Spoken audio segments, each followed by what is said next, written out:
Ok, très bien, on va commencer.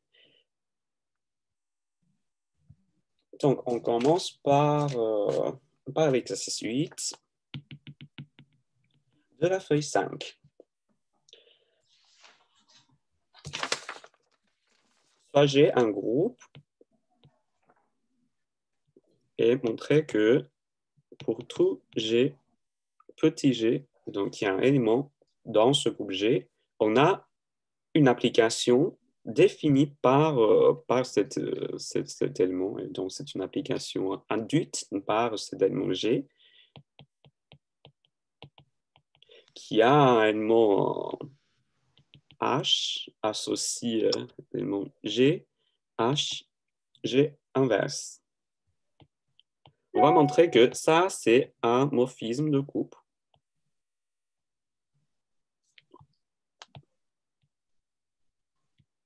Et après, déterminer son inverse.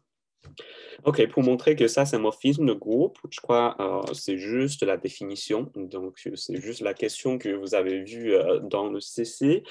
Donc, pour montrer qu'une application soit un morphisme de groupe, donc il faut juste vérifier la propriété dans la définition. C'est-à-dire que pour deux éléments quelconques, H1, H2, dans G,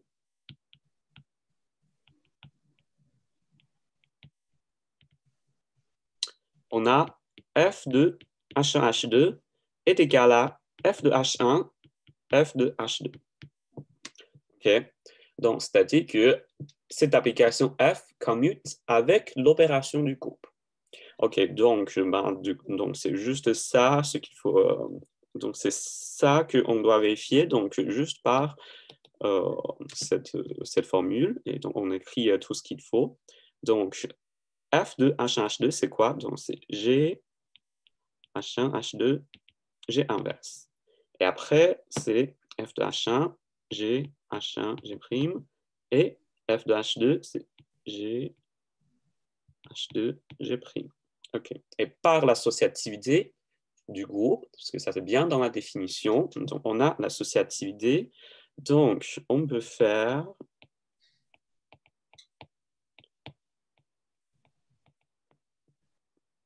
d'abord cette opération de G inverse G. Et par la définition d'inverse, G inverse, c'est l'élément de G, c'est l'élément dans ce groupe G, peut-être que G inverse, je dis multiplie, mais c'est l'opération du groupe. G inverse multiplie J est égal à l'élément neutre. OK. Donc c'est juste ce qu'il faut montrer. Donc, pour montrer que ça, c'est un morphisme, je crois qu'il n'y a rien de difficile, c'est juste la définition.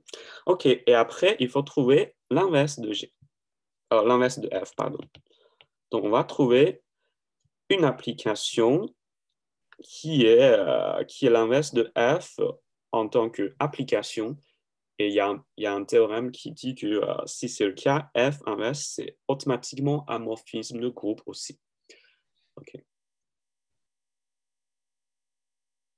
Et donc, c'est-à-dire qu'on doit trouver aussi un morphisme de groupe. OK. En fait, je crois que le choix est très, très naturel, parce que déjà, F est défini par une formule comme ça, qui est définie par un élément G. En fait, et après, on veut trouver son inverse. Et donc, quel est le choix naturel? F, H-1, enfin G, H, G, H-1, G-1. Oui, donc c'est-à-dire qu'on remplace G par G-1, c'est ça? Ou c'est ça que tu veux dire, Carmen? Euh, Pas exactement, je veux associer à H, Oui? G fois H-1 fois G-1. OK, d'accord. OK, donc on va vérifier ça. Donc, c'est-à-dire que pour montrer que f-1 est l'inverse de f, il faut montrer que f rond f-1 et f-1 rond f et identité. OK, donc on va montrer ça. Donc, c'est-à-dire que si on regarde, par exemple, f rond f moins 1, ça veut dire quoi? Ça veut dire que on a une composition de applications, mais dans ce cas, c'est de morphisme de groupe. Donc, d'abord, on applique f-1 et après, on applique f. Et on va aussi montrer que si on a une suite de compositions d'applications comme ça, on doit aussi obtenir l'identité. OK, on va faire ça d'abord. F est envoyé à par cette formule proposée par Garman. OK, on va vérifier ça. Ça, c'est envoyé à G, H-1, G-1. OK, et après, on applique F. OK, donc, avec F, ça devient G, G,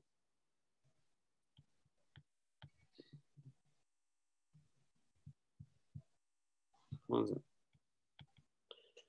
OK, mais en fait, on voit que donc ça, c'est pas exactement ce qu'on veut, parce que le but, c'est de obtenir H. OK, donc vous voyez le problème maintenant. Donc, c'est-à-dire qu'on doit trouver f-1, peut-être que si on fait cette application composée par f, et on doit obtenir l'identité, c'est-à-dire que h doit être envoyé à h aussi. Donc, par exemple, si on fait ça aussi, on vérifie ça. Donc, h est envoyé à g, h, g-1. Et après, si on utilise cette formule, si on suppose ça, et ça va être g,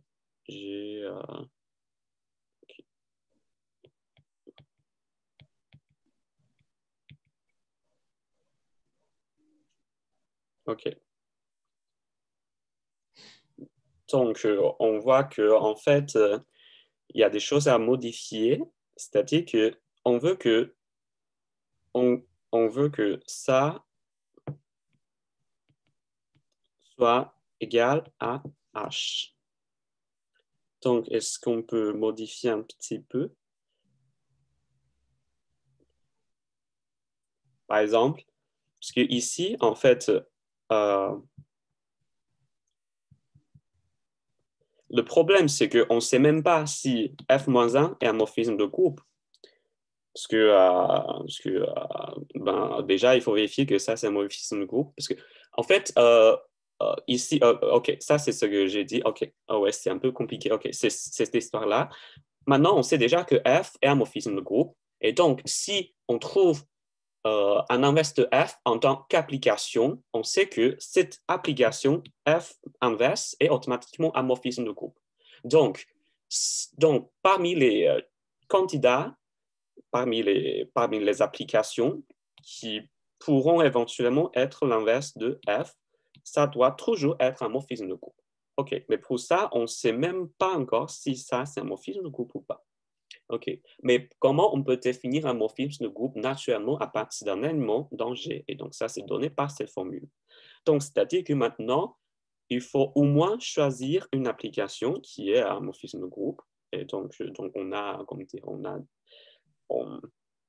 un nombre plus petit de choix. Et donc ça, c'est les choix naturels on peut considérer. Donc, c'est de cette forme. Maintenant, on a F défini par G.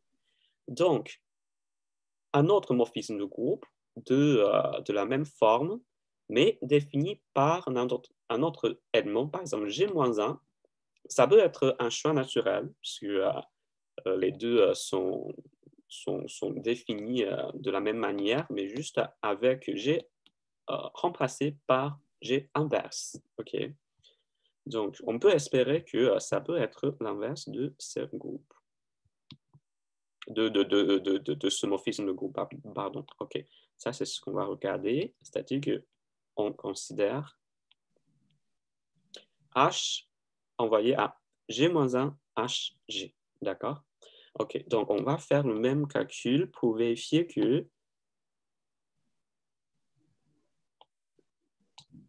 ça, c'est l'inverse de F en tant qu'application. OK, donc d'abord, H est envoyé à G-1, GH. Et après, on applique G. OK, je crois maintenant, on voit déjà que avec l'associativité, on peut faire d'abord les deux et les deux. Donc, ils s'annulent entre eux, et donc ce qu'il reste, c'est juste l'élément H. Donc, c'est-à-dire que F-1 rond ref est égal à l'identité. Et après, c'est pareil. Si on applique d'abord F, on obtient G, H, G-1 et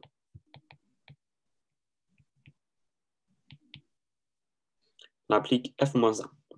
Et donc, on obtient l'application identité aussi, parce qu'on a toujours on associe toujours le même élément H à l'élément H dans G. OK, donc ça, c'est bien l'identité.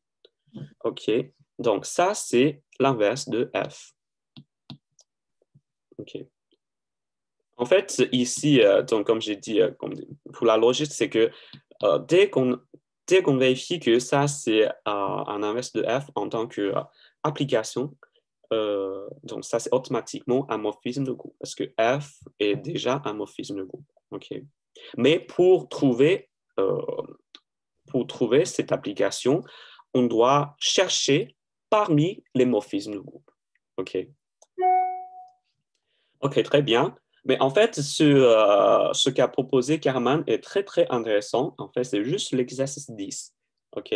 Donc, c'est ce qu'on va regarder après, en fait, parce que Karman a proposé H, on a H associe G, H-1, G.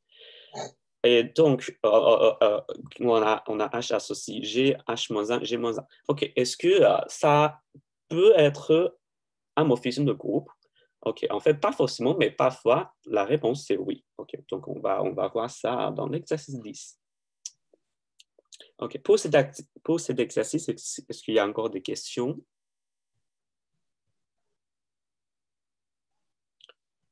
OK, sinon, on regarde l'exercice 9. Okay. Donc, le message derrière cet exercice, c'est que donc on peut toujours définir un automorphisme. Un automorphisme, c'est juste un morphisme tel que le groupe de départ et le groupe d'arrivée sont identiques. Et donc, c'est-à-dire qu'à partir d'un élément dans ce groupe, on peut toujours définir un morphisme, un automorphisme, et donc de cette forme, et aussi son inverse, et et,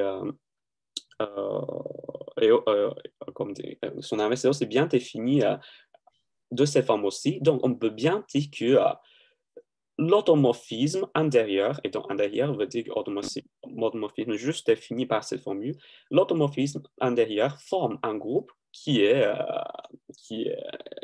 isomorphe à G lui-même.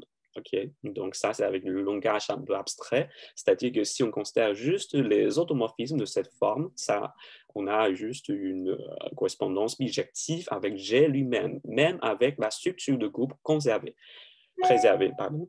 Pourquoi? Parce que l'inverse d'un élément vu dans G, c'est aussi l'inverse de l'application induite par cet élément en tant qu'automorphisme antérieur. Okay?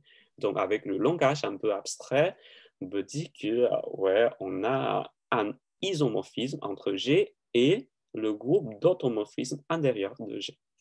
D'accord? OK. Donc, ça, c'est un peu ça. Mais pour faire juste ce type d'exercice, donc c'est toujours l'intuition et le choix naturel qu'on doit avoir en tête. Donc, dans cette question-là, ça, c'est que, ouais, il faut d'abord trouver un morphisme de groupe et on a déjà une formule naturelle pour ce genre de morphisme de groupe. Et pour retrouver l'inverse de F, mais pourquoi pas, par exemple, juste l'inverse de G, et on définit un morphisme de groupe associé à l'inverse de G. OK. Donc, en mathématiques, ouais, parfois, c'est d'abord le choix qui est important. Donc, on doit avoir un choix naturel, intuitif. Et après, c'est la vérification. Et parfois, la vérification, c'est tout simple. Mais c'est vraiment le premier pas qui est plus important. OK. Donc, maintenant, l'exercice 9.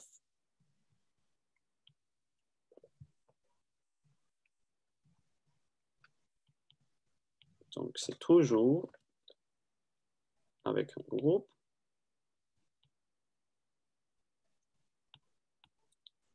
Soit j'ai un groupe tel que pour tout élément petit g dans G, on a G au carré est égal à l'élément neutre.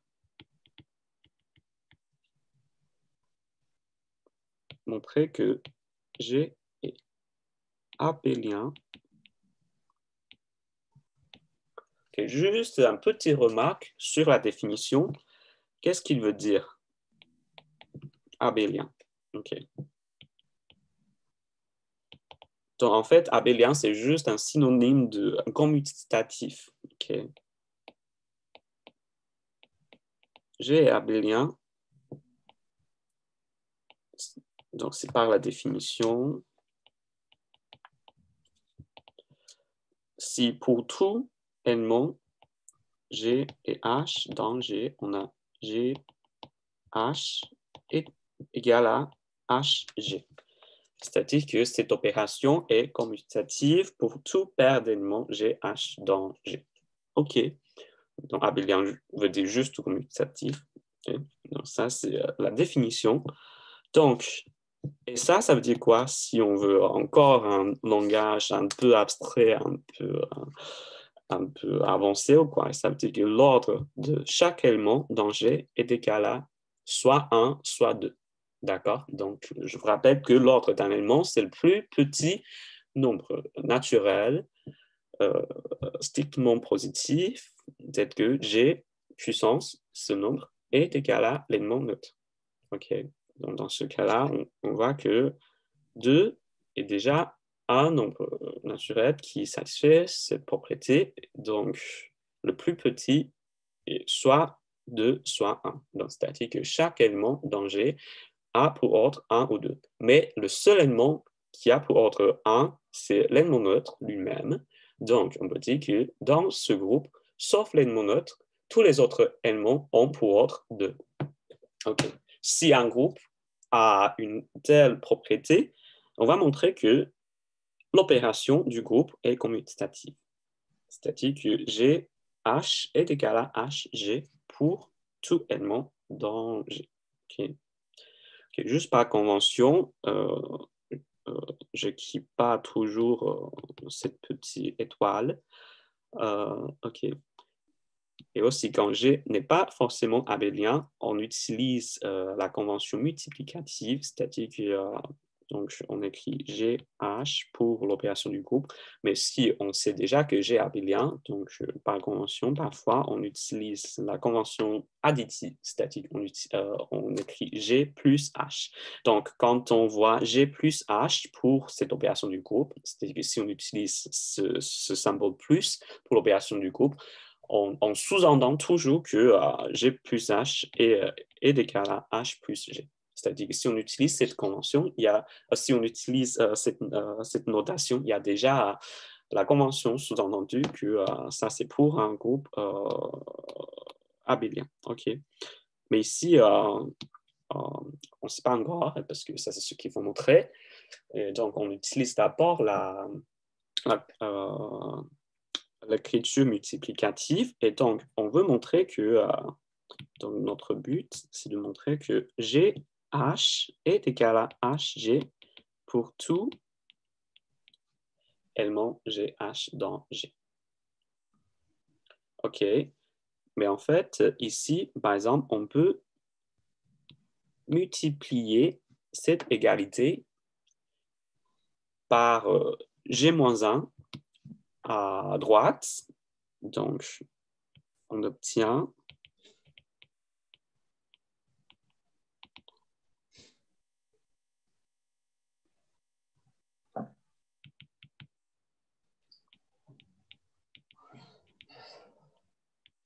ça. OK, c'est-à-dire que si on veut montrer ça c'est juste équivalent à cette égalité. Et pourquoi je veux faire ça? Parce que je veux juste vous montrer que cette forme En fait, c'est juste une forme naturellement apparue dans l'étude de groupe. Donc, pourquoi on a défini ça? En fait, on peut dire qu'en fait, ça, c'est aussi l'opération conjugaison. En fait, ça a même un nom. Donc, ça, c'est la conjugaison par G. Donc, la conjugaison euh, apparaît naturellement dans l'étude de groupe. Par exemple, juste dans cette question, quand on veut montrer la commutativité d'un groupe, puisque GH est égal à HG. Donc, ça veut dire juste que si pour tout élément G et H, la conjugaison de H par G est égale à H lui-même. OK, donc c'est juste pour vous faire voir que cette formule apparaît naturellement. OK, mais après, ça veut dire quoi? G au carré est égal à E, l'élément neutre. Ça veut dire que G moins 1 est égal à G.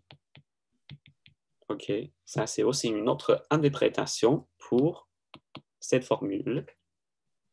Parce que, juste par la définition, G fois G, donc je dis fois, mais pour l'opération du groupe, G fois G est égal à E. Et donc, G, c'est l'élément qui satisfait cette propriété dans la définition d'inverse, d'accord? Et donc, G moins 1, par la définition, et par cette formule, est égal à G. OK, très bien.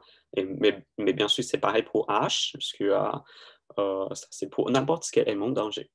OK, donc ici, on peut remplacer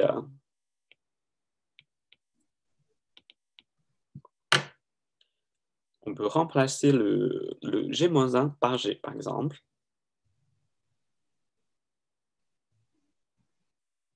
OK, très bien. Et après, on peut faire la même chose pour H. Par exemple, on peut multiplier cette égalité par H sur les deux côtés. Et H fois H donne l'élément neutre. Et à gauche, par l'associativité, GH est aussi de cette forme. C'est aussi un carré. C'est le carré de GH par l'associativité. Donc, bien sûr, ça, c'est égal à E, juste par la définition. Juste par la propriété, pardon. Et donc, pour ça qu'on a montré que GH est égal à HG, pour tout G et H dans G. OK?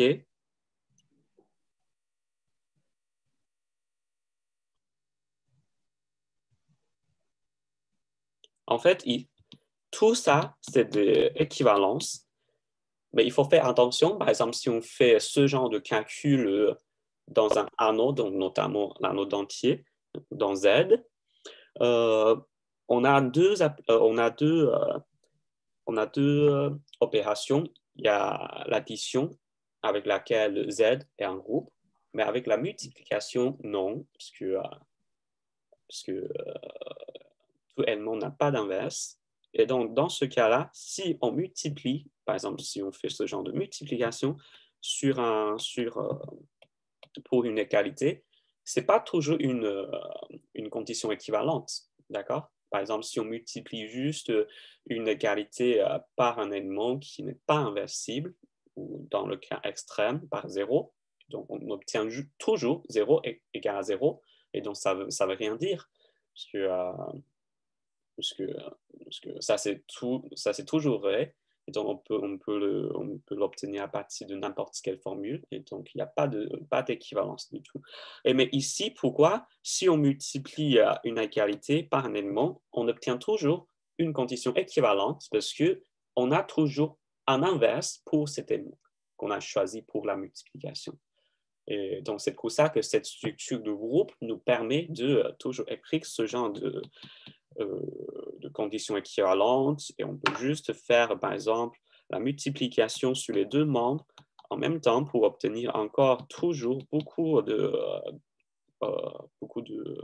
équivalence. C'est essentiellement parce que tous les éléments ont chaque élément a un inverse, d'accord? Parce que si on obtient ça, et donc on peut juste multiplier cette égalité par l'inverse de G pour revenir à l'égalité de départ, d'accord? OK, c'est pour ça que ça reste toujours une condition équivalente, d'accord? OK. Et logiquement, si on veut vraiment montrer ça, et donc on doit remonter par ça, c'est-à-dire que ouais, ça c'est ce qu'on sait déjà, parce que ouais, j'ai h au carré par la condition donnée dans cet exercice, ouais, ça c'est égal à E, et,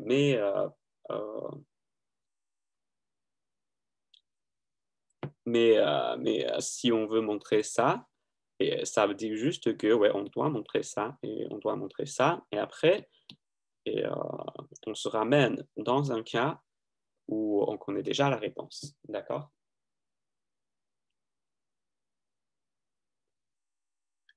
Il y a encore des questions sur cet exercice?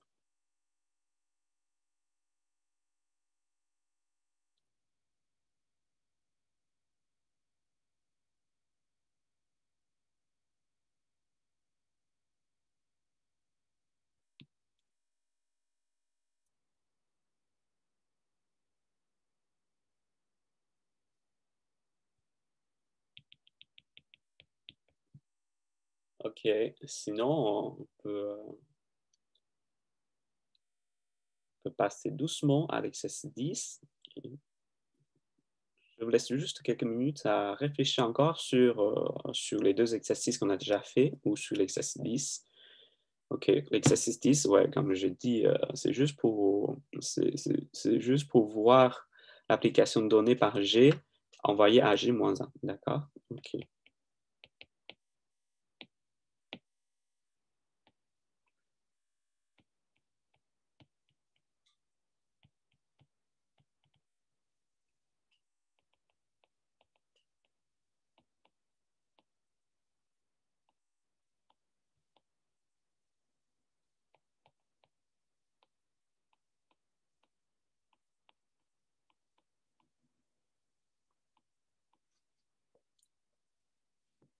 OK, par exemple, dans cet exercice-là, donc votre camarade, elle a proposé H envoyé à G, H-1, G-1. Donc, si on prend juste G égale à E, donc on a une application définie par H envoyée à H-1. Donc, juste pour ce cas particulier, est-ce que ça peut être un morphisme de groupe ou pas? Et maintenant, la réponse, c'est ça, c'est équivalent à dire que ce groupe G est abélien, en fait.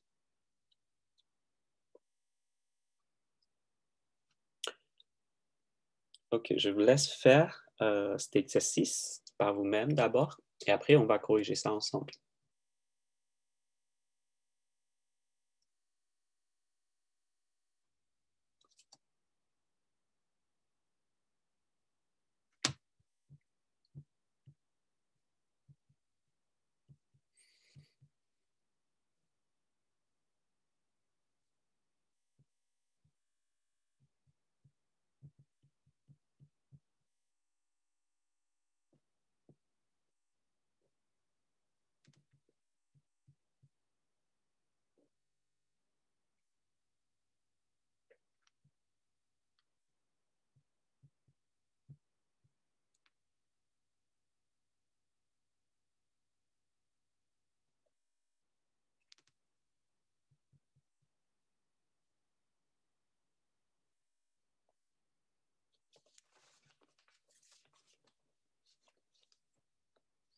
OK, on va faire le calcul ensemble, parce que je crois que la direction est très, très claire, parce que euh, c'est juste pour vérifier la définition, quoi.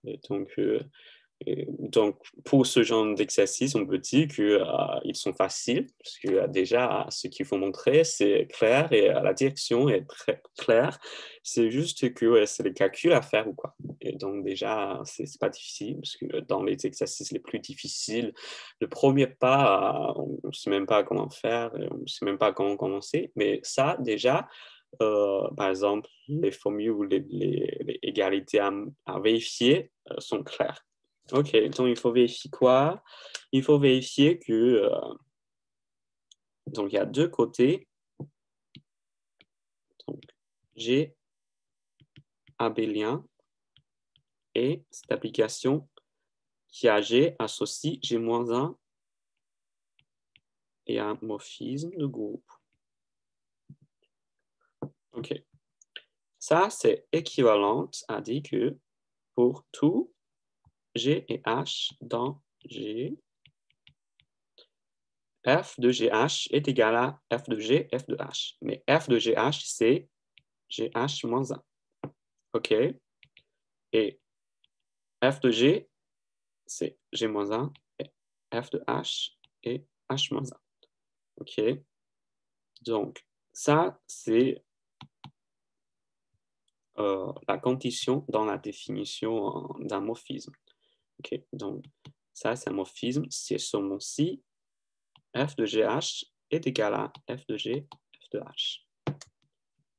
Et après, f, G abélien, ça veut dire quoi? Ça veut dire que pour tout GH dans G, on a GH égal à HG. OK?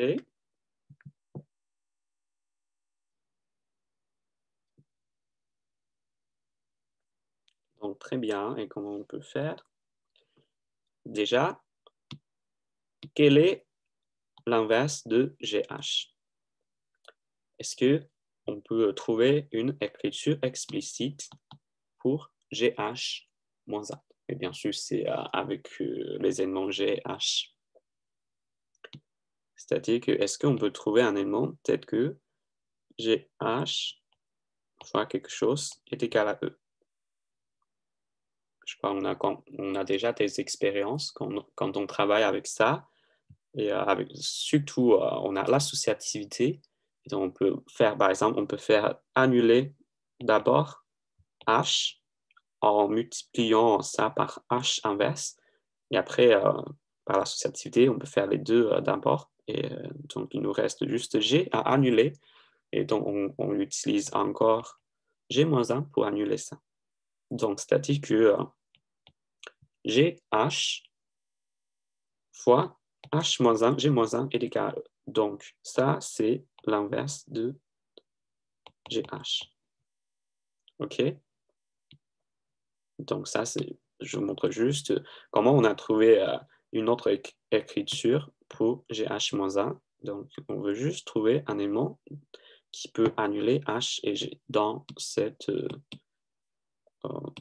formule. OK? Donc, ben, c'est ça. C'est-à-dire que GH, parenthèse, moins 1 est égal à H moins 1, G moins 1. OK. Donc, c'est-à-dire que pour tout élément G et H, H moins 1, G moins 1 est égal à G moins 1, H moins 1. Pardon. Donc, on voit qu'en fait, on n'est déjà pas loin de ce qu'il faut montrer. C'est juste que ici, on a pris deux éléments quelconques et leur opération commute. GH est égal à HG. Pardon. Mais ici, on a pris deux éléments quelconques, mais on regarde leur inverse. Est-ce que les deux sont déjà équivalentes?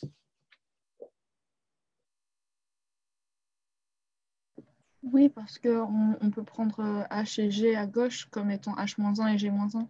Oui, exactement. Oui, très, très bien. Oui, merci, gamin. Oui, c'est exactement ça. Oui, parce que ici, les deux éléments G et H sont vraiment quelconques. Ouais, on prend juste G et H quelconque, donc c'est pour tout élément GH. Donc, bien sûr, on peut prendre juste G-1 et H-1. Et ça, c'est aussi par la propriété dans la définition de groupe que chaque élément admet un inverse. Donc, G a un inverse et H a aussi un inverse. Et donc, on prend juste G inverse et H inverse, puisqu'on prend juste deux éléments quelconques dans ce groupe. Et donc, bien sûr, on peut prendre G-1 et H-1. Et donc, ça nous donne exactement cette formule-là. OK. Donc, en fait, les deux sont équivalentes. Donc, c'est-à-dire que, par exemple, je peux aussi écrire ici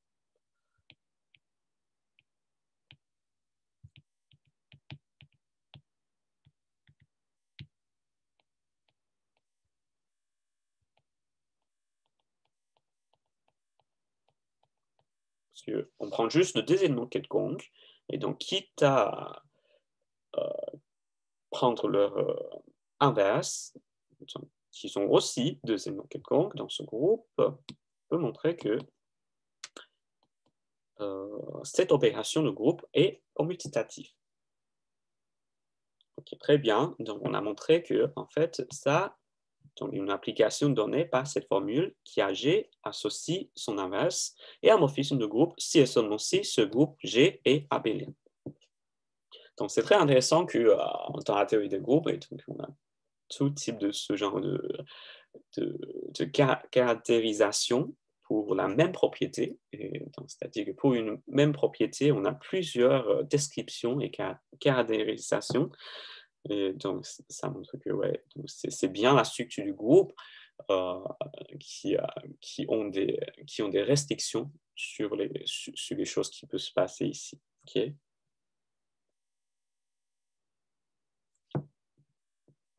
Je vous laisse réfléchir encore à cette question. J'espère que ça, c'est clair. Et surtout, la dernière étape, pourquoi les deux sont équivalentes? C'est vraiment parce que ça, c'est pour tout élément G et H.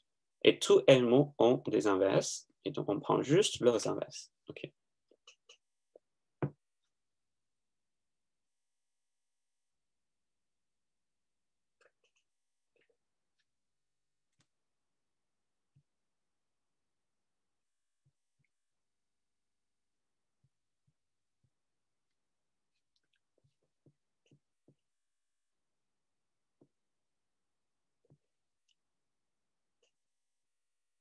Et après,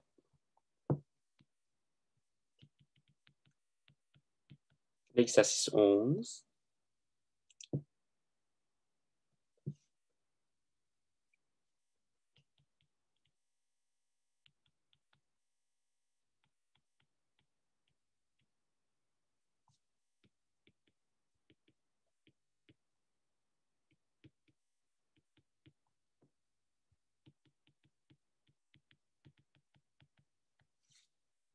On va regarder une application définie par ça. En fait, je vais écrire ça plus concrètement.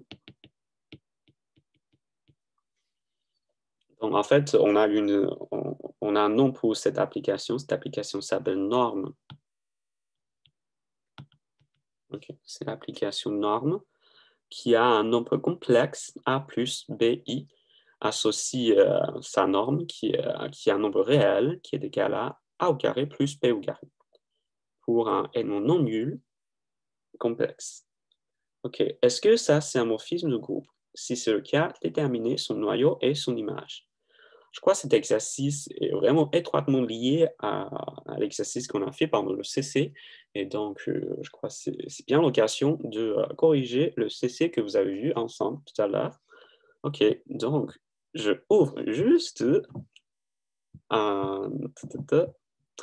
une copie de votre camarade et on va corriger ça ensemble. Et donc, j'ai choisi la copie de Emily. OK. OK. Donc, juste pour vous rappeler le sujet. Donc, maintenant, donc, c'est sur l'ensemble de nombres complexes et on va montrer que l'application conjugaison qui a A plus BI associe A moins BI et un morphisme de groupe. Et donc ici, A et B sont deux nombres réels et donc dans l'ensemble de nombres complexes, c'est juste tous les nombres de cette forme A plus BI avec I au carré égale à -1 et A et B, deux nombres réels. Et donc, cette application conjugaison a A plus BI associe A moins BI. Et maintenant, on regarde la structure multiplicative du groupe complexe ici. Et donc, c'est-à-dire qu'on regarde l'ensemble de C privé de 0 et avec l'opération de multiplication. Et on va montrer que ça, c'est un morphisme de groupe. Mais en fait, ça, c'est aussi un morphisme de groupe pour la structure additive, c'est-à-dire que si on regarde C ensemble, donc C, on a une application de C dans C qui est donné aussi par cette formule. Ça c'est un morphisme de groupe pour C additif. En fait, ça, c'est très, très facile à montrer parce qu'on écrit juste tout ce qu'il faut et ben voilà. Mais ici, c'est un peu plus subtil puisque d'abord, ouais, on doit savoir déjà qu'est-ce qu'on doit montrer. Donc, essentiellement, c'est ça. Donc, ça, c'est la définition pour un morphisme. Donc, F de deux éléments. Donc, ici, c'est A plus BI et C plus DI. Donc, je les appelle par exemple G1 et G2. Donc, F de G1, G2 doit être égal à F de G1 fois F de G2. D'accord? Et donc, ici, Emily, elle a fait d'abord le calcul pour F de G1, G2. Et après, elle a fait le calcul pour F de G1 fois F de G2. Et donc, le but, c'est de vérifier que les deux sont identiques. OK. Donc, ça, ben, c'est par la définition. Donc, F de G1, G2. Donc, bien sûr, il faut d'abord calculer G1, G2. Et donc, c'est ça. Et donc, on fait le développement et on regroupe tous les nombres qui sont réels et tous les nombres qui sont un multiple de I par un nombre réel. Et donc, on obtient un nombre comme ça. Et en fait, pourquoi on doit regrouper ça? Parce que c'est pour appliquer cette application. Parce que cette application a un sens seulement si on a une écriture comme ça. OK? C'est-à-dire qu'on doit toujours exprimer d'abord un nombre complexe de cette forme. Et après, on change le signe plus par moins pour obtenir son image. OK, donc c'est pour ça qu'on doit d'abord faire ce regroupement de éléments réels et le groupement imaginaire, les éléments imaginaires, et donc c'est le multiple de I. Donc c'est comme ça, et après on applique conjugaison, et donc ben, on change le signe ici, donc ça devient moins. Et après, c'est pareil, donc F de A plus BI, donc par la définition, c'est ça, et F de C plus DI, par la définition, c'est ça, on change plus en un symbole moins. Et après, on développe ça et on regroupe les nombres réels et les nombres imaginaires. Et donc, on obtient bien deux nombres qui sont égaux. OK? Donc, c'est exactement ce qu'il faut montrer. Et donc, les calculs ne sont pas très difficiles. C'est juste que, ouais, ça vous fait voir que ça, c'est bien un morphisme de groupe. OK, c'est pour ça que la conjugaison est très, très importante pour l'étude de nombres complexes. En fait, en plus, on peut même montrer que ça, c'est un isomorphisme de groupe pour les deux, c'est-à-dire que pour la structure multiplicative et aussi pour la structure additive. OK. Ça, c'est toujours un isomorphisme de groupe. Et donc, dans ce cas, on me dit que ça, c'est un isomorphisme de corps, parce que, en fait, C, c'est un corps, c'est-à-dire que c'est un anneau où, pour la structure multiplicative, ça devient, ça, c'est aussi un groupe, c'est-à-dire que chaque élément a un inverse. OK. Très bien, très bien. Et donc, ouais, donc ça, c'est une copie 5 sur 5, bien sûr. Et donc, on revient sur notre exercice. Pourquoi ça, c'est lié à cette application de normes. OK?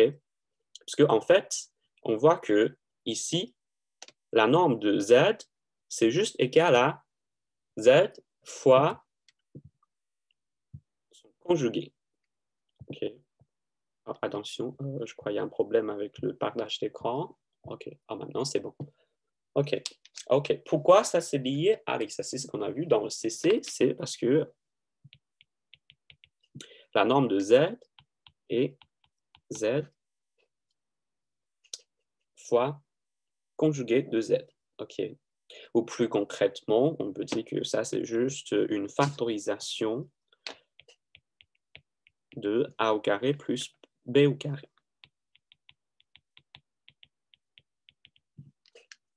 OK. En fait, ça, c'est très, très intéressant parce que, bien sûr, si on considère A et B juste comme des nombres réels et si on veut une factorisation dans les nombres réels, on ne peut pas avoir ça, mais c'est juste quand on élargit un peu le corps, mais ici c'est juste un anneau, quoi. Et donc on peut avoir une autre factorisation. Et donc c'est très intéressant de savoir, par exemple, si on se donne P un nombre premier, on a une question classique. Est-ce que P peut être une somme de 2 carrés? Donc, c'est-à-dire que est-ce qu'un nombre premier, P, est égal à A au carré plus B au carré, avec A et B deux nombres naturels. Okay. Donc ça, c'est une question classique dans l'arithmétique. Mais pour les résoudre, comme on peut faire, ça a l'air vraiment difficile. Mais en fait, avec la question que vous avez vue dans le dernier CC, c'est CC7, je crois, on a montré que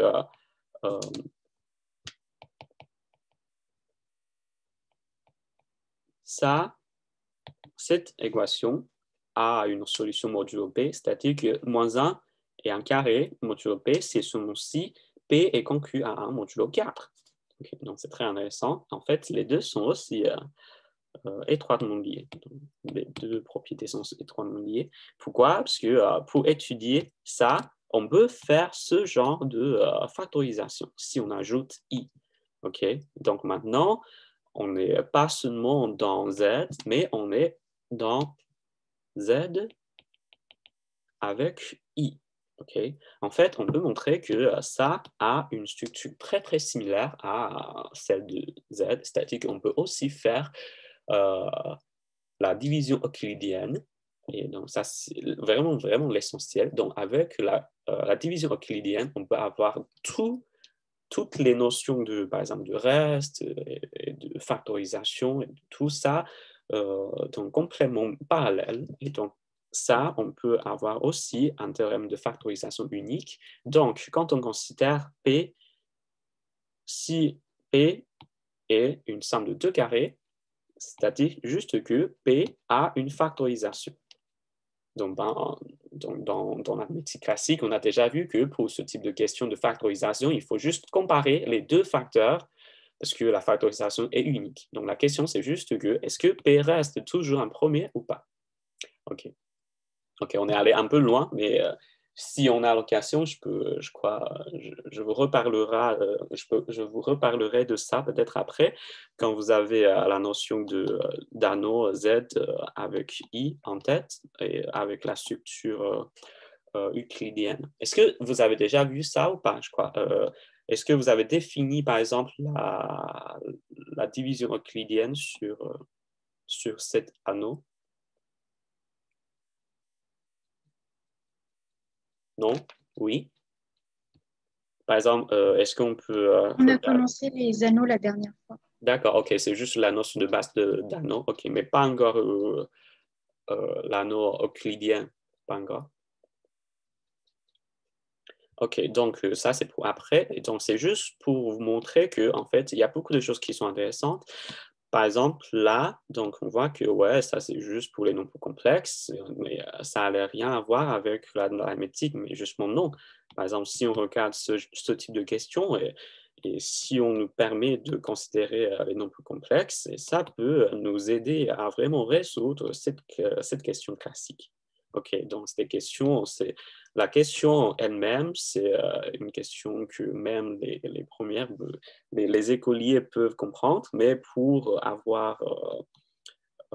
comprendre l'épreuve, il faut vraiment avoir, par exemple, il faut savoir ce que veut dire les nombres complexes et tout ça. Okay. Donc c'est pour ça qu'on voit que tout est lié en fait en mathématiques. Ok, on revient dans cette question, pardon. C'est juste un peu de culture. Ok, donc maintenant on veut montrer que ça c'est un morphisme groupe. Donc, mais bien sûr, on prend juste deux éléments quelconques. Donc, processus standard. Donc, on veut montrer que f de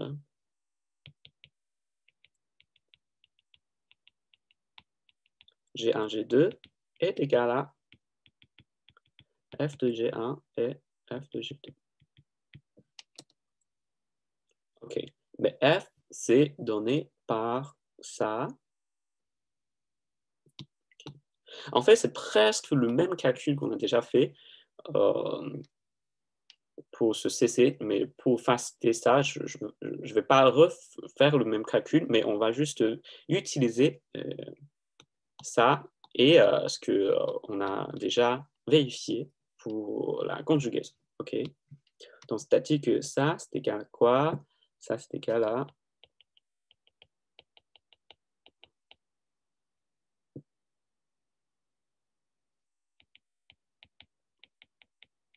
OK.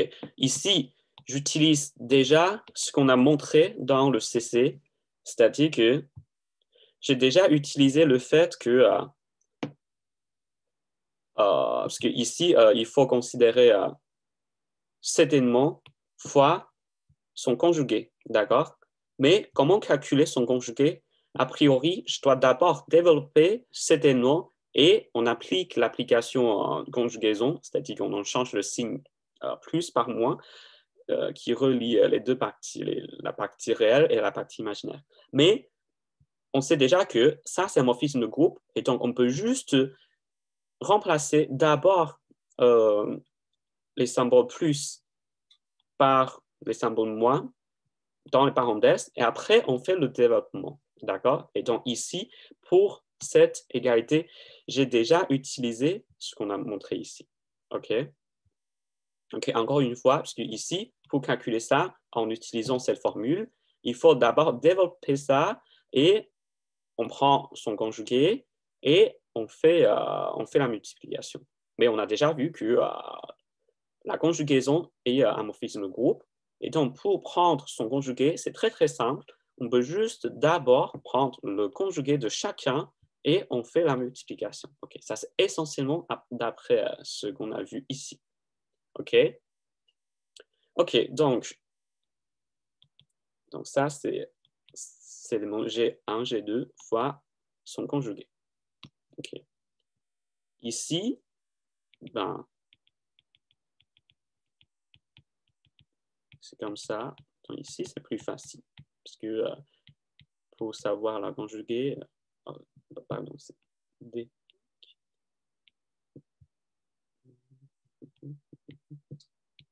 C'est C plus DI. Pas C plus DI, OK.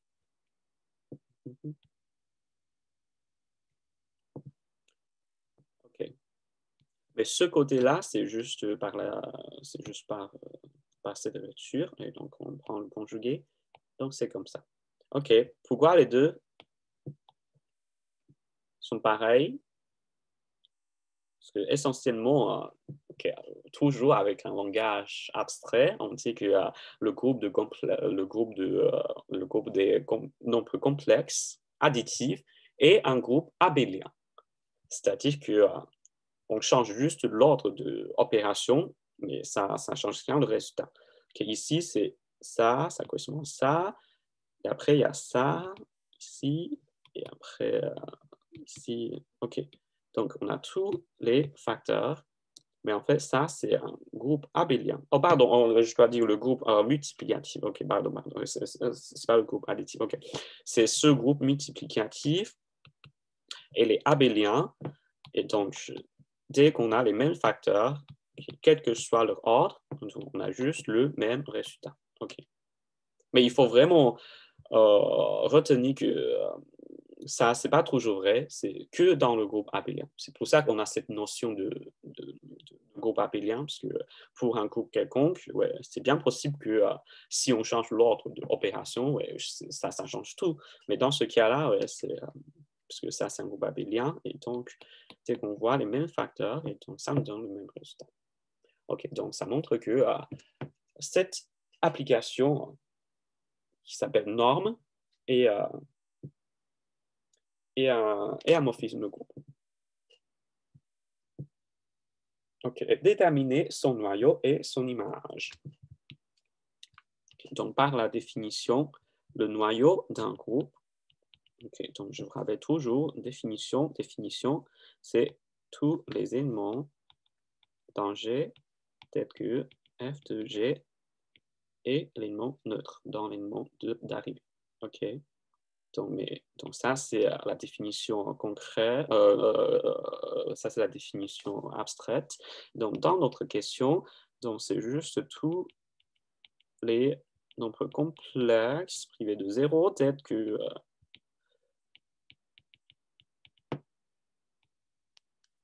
la norme de ce nombre qui est a au carré plus b au carré est égal à 1. Parce que 1, c'est l'élément neutre dans R privé de 0 avec la multiplication. OK, donc ça, c'est le quart de F. Donc, ben, ça, c'est la réponse, déjà, je crois. Ou si on veut une représentation graphique, okay, on peut dessiner un plan. C'est le plan des nombres complexes. Donc, on a deux axes. On a l'axe réel et l'axe imaginaire. Et donc, la norme, c'est juste... Oui, très bien. La norme, c'est juste la distance entre cet élément et l'origine. OK, donc le quart de F, le noyau de F, c'est tous les éléments qui ont pour distance 1 entre l'origine et cet élément dessiné dans ce plan. Okay. Donc, c'est juste ce cercle. OK, donc ça, c'est une représentation un peu, donc un peu figurative. OK, et après, l'image de F. Donc, ben, on a déjà dit qu'en fait, la norme, si on le regarde de ce point de vue figuratif, donc c'est juste la distance. Okay. Donc, la distance, donc l'image de F, donc c'est juste toutes les distances possibles pour un élément dans ce plan. Donc la distance entre l'origine et cet élément. OK. Donc, ça, c'est égal à R privé de 0. OK. Parce qu'on n'a pas de 0, pourquoi? Parce que la distance entre l'origine et cet élément est 0 si et seulement si cet élément lui-même est 0. Mais ce groupe qu'on regarde, c'est privé de 0. OK, donc il n'y a pas de 0. Donc, c'est-à-dire que l'image ne peut pas être 0. Et pour tous les autres éléments dans R privé de 0, ça, c'est une image de cette application. Pourquoi? Parce qu'on peut toujours trouver un élément qui a pour distance, par exemple, petit r. Bon, on prend juste, par exemple, le nombre même réel. OK. On prend juste, ouais. Pour n'importe quel petit r ici, il y a toujours un r. Par exemple, juste ce nombre réel ici, qui a pour distance r entre 0 et cet élément lui-même. OK. Mais bien sûr, tous les éléments dans ce cercle de rayon R ont la même propriété. Okay. Donc, en fait, on peut dire que cette application est subjective. Okay. Donc, une application est subjective veut dire que tous les éléments dans l'ensemble arrivé sont des images d'un élément de cette application. Okay. Donc, c'est bien le cas ici. Mais est-ce que cette application est injective ou pas? Non, pas du tout, parce que en tant que morphisme groupe, le quart n'est pas trivial. Okay? Donc, un morphisme groupe est injectif si et seulement si le noyau est trivial. Et trivial veut dire que ça contient juste l'élément neutre. OK. Donc, ça, c'est cet exercice.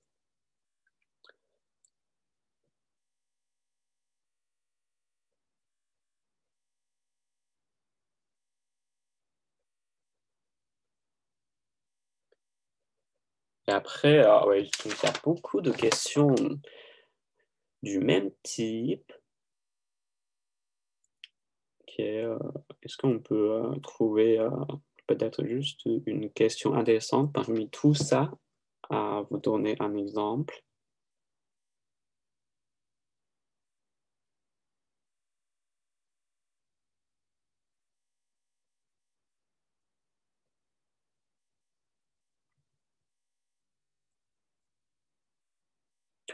OK, on va regarder l'exercice 3 ensemble. OK, parce que le problème maintenant, c'est qu'on n'a pas le temps pour finir tous les exercices. Et surtout, par exemple, les questions dans ce même exercice sont vraiment similaires. Et donc, OK, donc on va choisir les exercices qu'on peut faire. OK. Donc, dans les dernières minutes, donc on a encore 15 minutes. OK, donc on peut faire exercice 3, exercice 13, pardon, l'exercice 13, parce que ça, c'est aussi lié à ce genre de questions de la structure de ce cercle dans ce plan des nombres complexes. OK, parce qu'on a déjà dessiné ça pour vous faire voir une idée. Et donc, on peut continuer cette histoire à regarder toutes les racines d'unité. OK.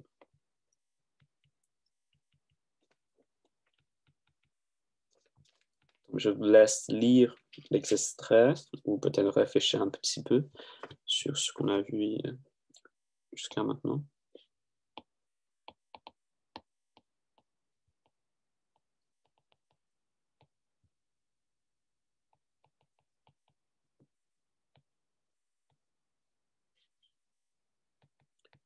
Ah, il y a une erreur dans l'énoncé de l'exercice 13.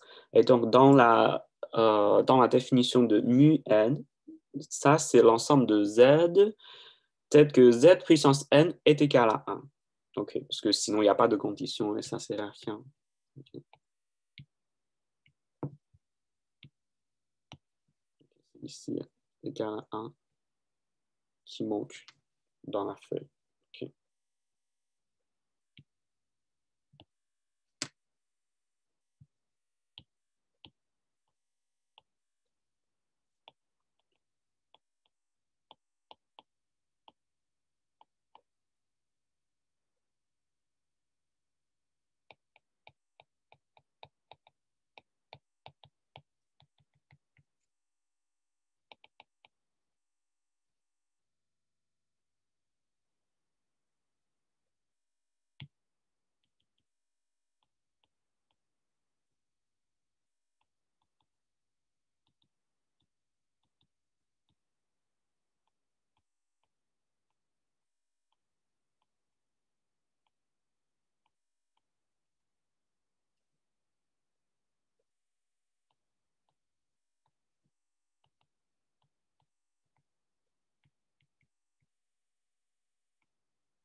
OK, très bien. Donc, ça, c'est l'exercice 13. Et donc, on regarde l'ensemble de nombres complexes z, tel que z puissance n est égal à 1. Donc, c'est toutes les racines du polynôme x puissance n moins 1. OK. Et on va montrer que ça, c'est un groupe cyclique d'ordre n. Okay, donc, un rappel, un groupe cyclique, c'est un groupe engendré par un seul élément. Donc, je crois, dans ce cours, et donc ça, c'est juste un synonyme de monogène. Donc, un groupe cyclique, c'est un groupe monogène. Okay. Ça, c'est aussi le cas dans la plupart de la littérature. C'est juste que parfois, il y a des auteurs français qui demandent qu'un groupe cyclique soit d'abord un groupe fini, et pour justifier ce nom cyclique peut-être. Mais sinon, je crois, sinon, on dit groupe cyclique juste pour dire que ouais, ça, c'est un groupe engendré par un seul élément. Et Z est aussi un groupe cyclique, parce que ça, c'est engendré par 1 ou moins 1. OK. Donc, on va montrer que ça, mu n, c'est un groupe cyclique d'ordre n. Et on veut trouver un isomorphisme explicite, parce qu'en fait, on a un théorème de classification pour tous les groupes cycliques. Donc, un groupe cyclique est uniquement déterminé par son ordre, à isomorphisme près. C'est-à-dire que si on connaît l'ordre de ce groupe cyclique, on peut dire que ce groupe est toujours isomorphe à Z sur NZ, où N est son ordre. Et bien entendu, si ce groupe a pour ordre infini, ça c'est isomorphe à Z. OK, donc ici, on doit montrer d'abord que ça c'est un groupe cyclique d'ordre N, et donc c'est-à-dire qu'il y a un isomorphisme entre Z modulo N avec ce groupe. Et après, on veut trouver tous les sous-groupes de ce groupe. En fait, on a déjà vu la structure pour tous les sous-groupes d'un groupe cyclique. Donc ici, en fait, ça, c'est juste un résultat général pour tous les sous-groupes d'un groupe cyclique. Donc, ce n'est pas que pour sous-groupe spécifique en question, parce qu'en fait, ça, c'est juste la structure universelle pour tous les groupes cycliques, et parce que l'isomorphisme préserve toutes les structures de groupe, y compris les sous-groupes et tout ça, et l'ordre de groupe.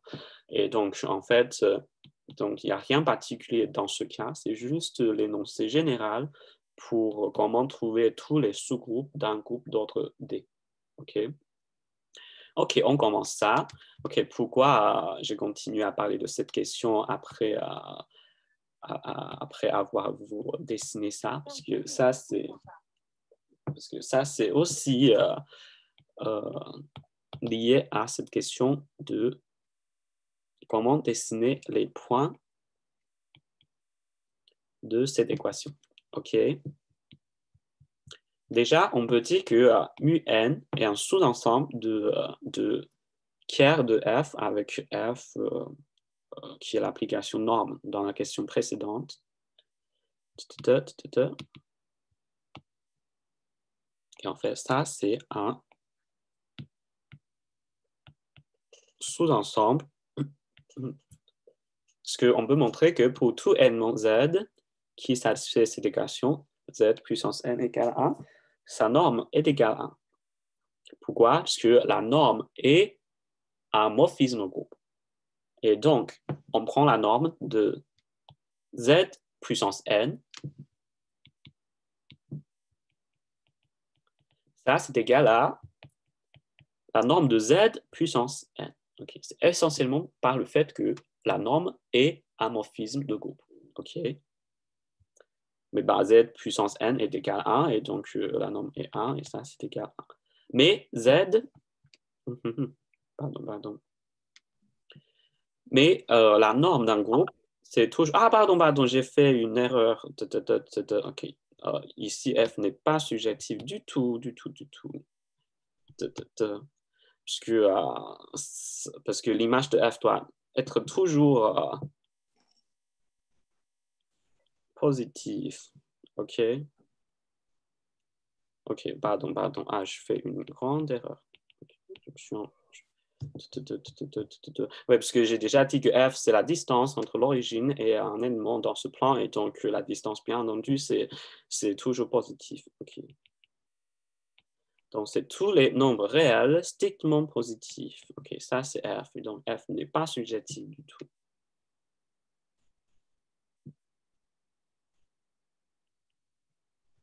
OK, donc, ouais, je suis vraiment désolé. OK. Oui, vous devez oublier... Vous devez oublier ce que j'ai dit, et surtout pour ceux qui regardent la vidéo après. Donc, j'espère que vous êtes encore là, parce que si vous pensez que, ah oui, j'ai déterminé à la question 9, ouais, je m'arrête. Mais bon, ok, donc ouais, bon, c'est pour corriger ça. Mais si, je crois, si vous avez bien compris cette image, je crois qu'il n'y aura pas de problème. Vous devez vous rendre compte que ça par vous-même, que ouais, mais bien sûr, la distance ne peut pas être négative. OK. Et donc, OK, désolé. OK, donc ici, parce que donc, la norme de z est positive, et donc z puissance n est égal à 1 à une seule solution qui est 1. OK.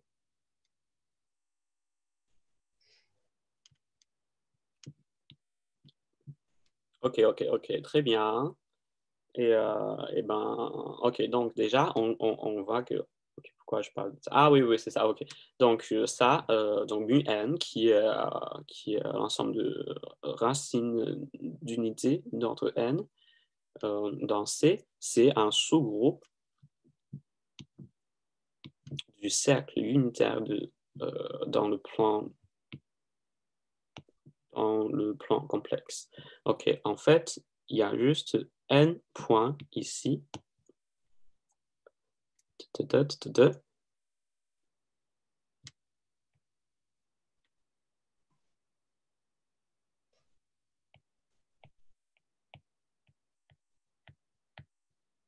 Par exemple, j'ai pris juste n égale à 12, par exemple, juste pour vous dessiner ça, pour vous faire voir. Donc ça, c'est en fait l'ensemble de solutions pour ce polynôme. OK? Parce que en fait, on a aussi un angle associé à chaque élément complexe dans ce plan. Et pour faire la multiplication, en fait, c'est très simple. C'est juste d'abord la multiplication de la distance. Et donc, on multiplie la norme par la norme. Et après, on ajoute leur angle. C'est-à-dire que, par exemple, la carré de cet élément, c'est juste d'abord donc, la carré de sa norme. Et donc, ça reste toujours 1. Et après, on double cet angle. Et donc, on obtient donc, son carré qui est ce deuxième élément là. OK. Et après, la troisième, c'est pareil.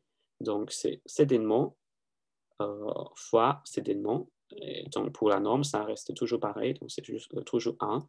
Et on ajoute cet angle avec cet angle. Et donc, c'est 3 fois le premier angle. OK. Donc, en fait, on peut écrire que ça, c'est juste égal à tous les éléments. Okay. Je ne sais pas si vous avez déjà vu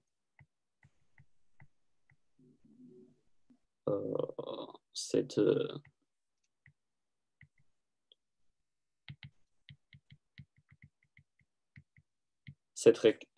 écriture, donc exponentielle, mais avec un nombre complexe. Donc, en fait, ça veut dire juste que ça signifie que on couple ce cercle en n morceaux, mais avec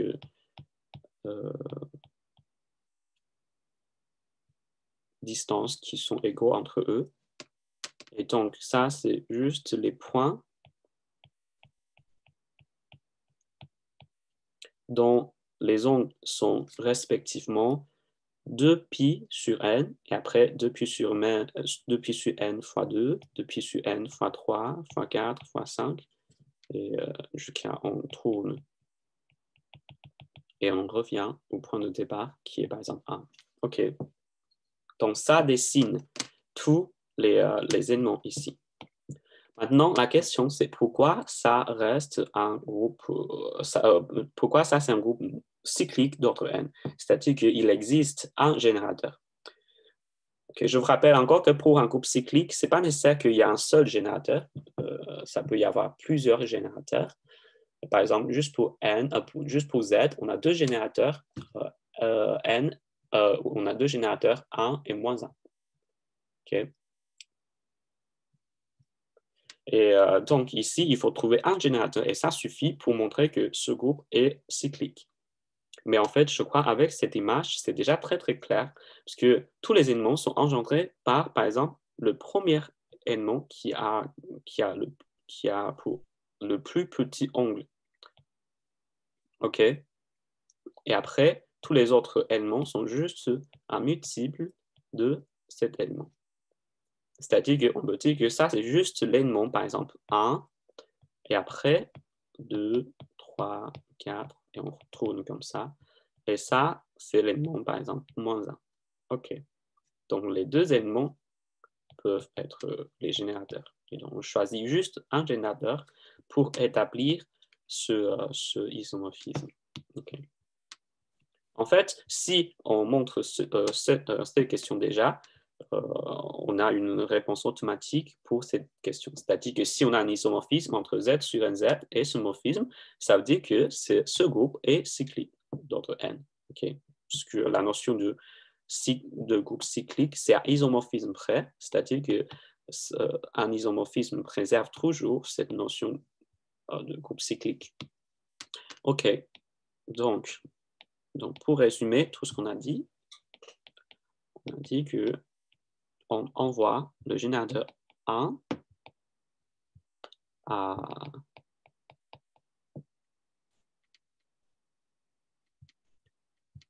l'élément qui a pour angle le plus petit ici dans ce cercle. Okay. Donc, c'est juste une écriture, mais ça veut dire quoi? Ça veut dire juste cet élément-là, dans ce cercle. OK, mais après, il faut vérifier que ça, c'est un morphisme, et après, ça, c'est un isomorphisme. Je crois que les deux sont sont faciles parce que maintenant, je crois, c'est déjà très clair ce qu'il faut montrer. Et après, c'est juste les calculs, quoi. Et après, pour un diviseur positif de n, on veut montrer que tous les groupes de z sur n sont de la forme z sur 2z. Donc, je crois que ça, c'est ce que vous avez vu dans le cours. Et donc, ici, c'est pareil. Donc, on traduit ça juste en notre cas particulier. C'est-à-dire qu'on a d'abord un isomorphisme entre z sur nz et notre groupe mu n. Et après, on connaît déjà les structures de tous les sous-groupes de z modulo nz. Et donc, avec ce isomorphisme, on peut obtenir tous les sous-groupes cycliques de mu n. En fait, tous les sous-groupes de mu n sont cycliques, puisqu'il y a vraiment une correspondance bijective entre ça et ça avec toutes les structures de sous-groupes, d'ordre, de la notion de cyclique et tout ça.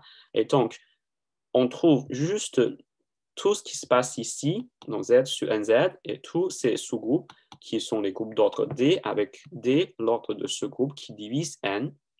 Ça, c'est ce que vous avez vu en cours dans le polycopier. Et après, on utilise cet isomorphisme de groupe et on obtient les réponses pour mu n. Donc, c'est exactement parallèle entre les deux parce qu'on a un isomorphisme. C'est vraiment, comme dire, la condition la plus forte entre la relation de deux groupes. OK.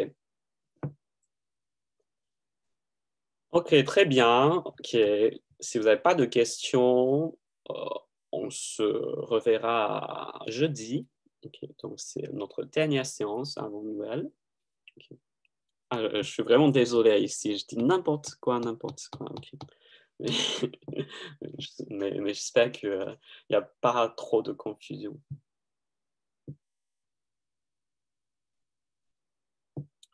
OK, très bien. OK, il y a encore des questions?